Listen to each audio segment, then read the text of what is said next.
brought to you by Palvi Agrico. पालवी ॲग्रिको, भारताचा पहिला AI तंत्रज्ञानावर आधारित B2B आणि B2C ई कॉमर्स प्लॅटफॉर्म.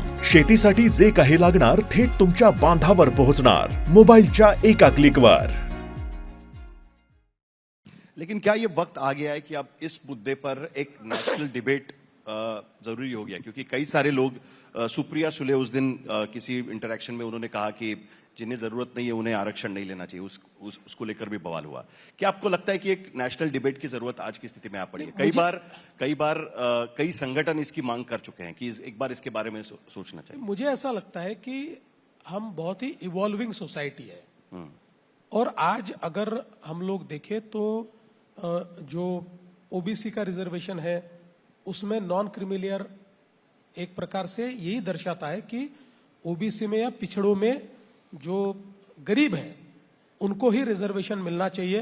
इसके लिए सुप्रीम कोर्ट ने नॉन क्रीमिलियर की एक व्याख्या तैयार की है, और कौन क्रीमिलियर है और कौन नॉन क्रीमिलियर है डिस्क्रिमिनेट करके reservation will be applicable only to the people who belong to non creamy layer of the society, ये कर दिया है.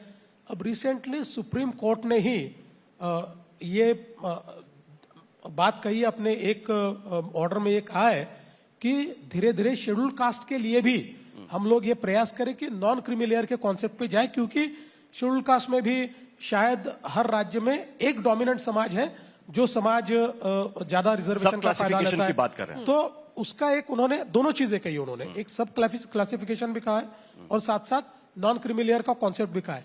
अब सब क्लासिफिकेशन भी इसी की ओर इंगित करता है कि समाज में अगर जो एक ये जो समूह है, इस समूह में कुछ लोग आगे बढ़ गए और कुछ लोग पीछे रहे, तो जो पीछे रहे उनको भी आगे लाना है तो सब क्लासिफिकेशन करना चाहिए. महाराष्ट्र में भी सब क्लासिफिकेशन हमारा अंतिम चरण में है, हम लोग शायद अगले 2-3 महीने में उसको घोषित कर देंगे. आप शेड्यूल कास्ट में सब क्लासिफिकेशन लागू करेंगे महाराष्ट्र? हाँ जी, हमने उसकी कमेटी तैयार की थी हाईकोर्ट जज के अंडर.